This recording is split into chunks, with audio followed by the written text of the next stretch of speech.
मैं रानी हूँ, उम्र 22 की।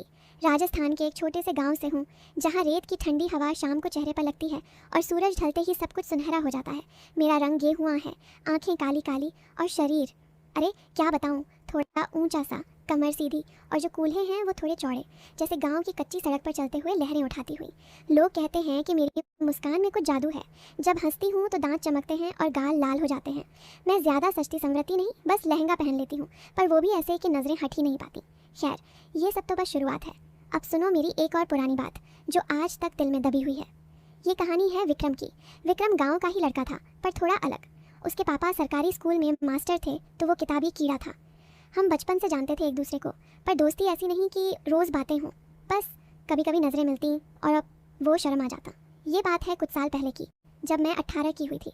गांव में मानसून का वक्त था, पर इस बार बारिश कम हो रही थी। खेत सूखे पड़े थे और सबकी चिंता बढ़ गई थी।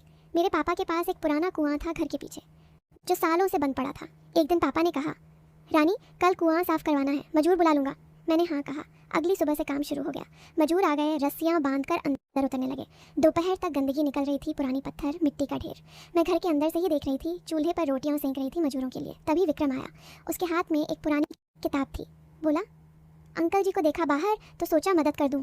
पापा ने कहा, आजा बेटा, तू पढ़ा लिखा है, शायद कोई आइडिया दे दे। वो आया, मजूरों को देखा, फिर बोला, अंकल ये रस्सी पुरानी लग रही है, कहीं टूट ना जाए। पापा ने हंस कर कहा, चिंता मत कर, मजूर अनुभवी है। विक्रम मेरे पास आया। मैं रोटियां बांट रही थी। उसने एक रोटी ली। बोला, रानी तू भी थक गई होगी, बैठ जा थोड़ी देर। मैंने मुस्कुराकर कहा, नहीं काम है। वो चुपचाप खाने लगा। बाहर से मजूरों की आवाज़ें आ रही थीं। अचानक एक चीख सुनाई दी। एक मजूर ऊपर चढ़ा, बोला, नीचे कुछ चमक रहा है, कोई पुराना बक्सा जैसा। सब उत्साहित हो गए। पापा बोले, निकालो, देखते हैं क्या है। विक्रम भी बाहर गया। मैं भी झांकने चली गई। रस्सी से बक्सा ऊपर आया, पुराना लकड़ी का, ताला लगा हुआ। पापा ने चाबी ढूंढी, नहीं मिली तो कुल्हाड़ी से तोड़ा। अंदर सोने चांदी के सिक्के थे, गांव का पुराना खजाना, शायद किसी राजा का। सब हैरान। विक्रम बोला, अंकल ये सरकारी प्रॉपर्टी होगी, थाने में रिपोर्ट करो। पापा सहमत हुए। शाम तक थाने का अफसर आ गया। बक्सा ले गया जांच के लिए। गांव में खबर फैल गई। रात को सबके घर बातें हो रही थी। विक्रम मेरे घर आया। बोला, रानी आज का दिन तो कमाल का था ना। मैंने हंस कर कहा, हाँ जैसे कोई फिल्म, तू तो हीरो लग रहा था अपनी किताब लेकर। वो शर्मा गया। बोला, अरे मैं तो बस मदद करने आया था। हम दोनों आंगन में बैठे। चांद निकल आया था। हवा में मिट्टी की सोंधी खुशबू थी। वो बोला, रानी तू जानती है, मैं तुझे बचपन से देखता हूँ, तेरा चेहरा हमेशा याद रहता है। मेरा दिल धड़कने लगा। मैंने कुछ नहीं कहा, बस आंखें नीची कर लीं। वो और करीब सरका। उसका हाथ मेरी गोद के पास आ गया। लगा कि अब वो छुएगा, पर तभी पापा की खांसी सुनाई दी अंदर से। वो पीछे हट गया। बोला, चल मैं जाता हूँ, कल मिलते हैं। मैं बिस्तर पर लेटी रही, सोच रही थी कि उसकी आंखों में क्या था। अगले दिन गांव में सरपंच ने मीटिंग बुलाई, खजाने की बात पर। सबको लगा कि कुछ पैसा मिलेगा। विक्रम वहाँ था। मीटिंग के बाद वो मेरे पास आया। बोला, रानी चलना, थोड़ा घुमाए खेतों की तरफ। मैंने मम्मी से पूछा, इजाज़त मिल गई। हम चल पड़े। रास्ता कच्चा था, रेत उड़ रही थी। वो मेरे बगल बगल चल रहा था। कभी कभी उसका हाथ मेरे हाथ से छू जाता। मैं शर्मा जाती। एक जगह रुक गए जहाँ पुराना बरगद का पेड़ था। छाया में बैठे। वो बोला, रानी कल रात तेरी आंखें याद आ रही थी, जैसे कोई कहानी कह रही हूँ। मैंने हंस कर कहा, कैसी कहानी? वो बोला, ऐसी जिसमें हम दोनों हों साथ। उसकी बात में कुछ था जो दिल को गुदगुदा गया। मैंने सिर झुका लिया। वो धीरे से मेरा हाथ पकड़ लिया। गर्म था उसका हाथ। हम चुप बैठे रहे। हवा चल रही थी, पत्तियां सरसराती हुई। लगा कि अब वो और करीब आएगा, शायद कंधा पर हाथ रखेगा। पर तभी दूर से गायों की घंटियां बजी। गडरिया गुजर रहा था। विक्रम हाथ छोड़ दिया। बोला, चल घर चले। रास्ते भर हम चुप थे। घर पहुंचकर मैंने कहा, विक्रम कल फिर मिलेंगे। वो मुस्कुराया। हाँ, दिन ऐसे ही बीतने लगे। खजाने की जांच चल रही थी। अफसर आते जाते। विक्रम रोज आता, कभी किताबें लाता जो मुझे पढ़ने को देता। एक दिन वो बोला, रानी ये किताब पढ़, इसमें प्रेम की कहानियां हैं। मैंने ली। रात को पढ़ी। दिल और धड़कने लगा। अगले दिन मैंने कहा, विक्रम किताब अच्छी लगी, पर असल जिंदगी में ऐसा होता है क्या? वो हंसा। बोला, होता है, अगर दो लोग चाहें। हम फिर उसी बरगद के नीचे बैठे। इस बार वो करीब आया। उसकी सांस मेरी गर्दन पर लग रही थी। बोला, रानी तेरा चेहरा इतना नज़दीक से देखा तो लग रहा है जैसे चांद हो। मैं शर्मा गई। मेरी साड़ी का पल्लू हवा में उड़ गया। वो पकड़ने को हाथ बढ़ाया। उसका हाथ मेरी कमर से छू गया। बिजली सी लगी।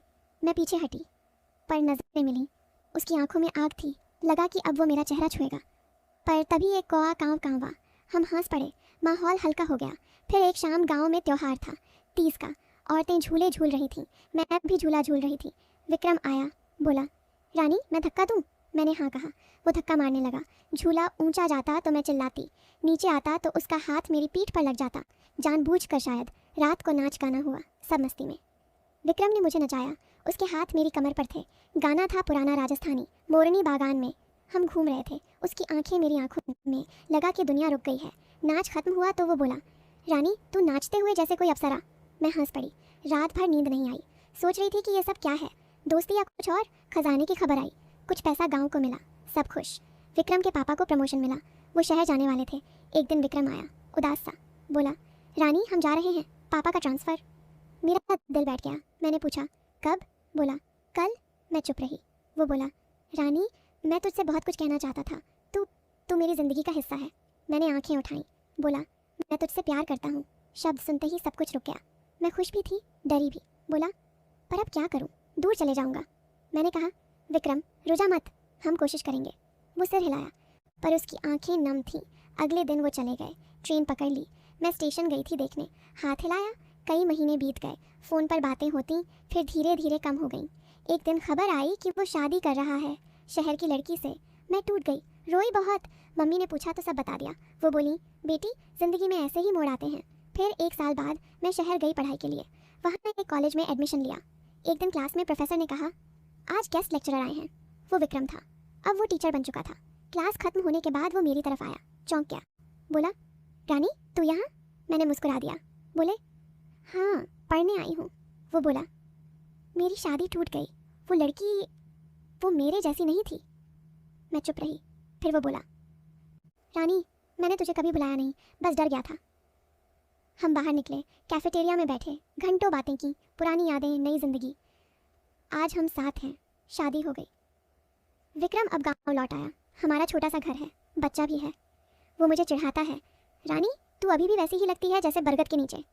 मैं हंसती हूँ और तू अभी भी शर्माता है। बस यही है हमारी कहानी। शुरू में लगा था कि बस शरारतें हैं, कैसी लगी ये नई कहानी। लंबी तो बनी ना। अगर और चाहिए तो बोलना, मैं और सुना दूंगी।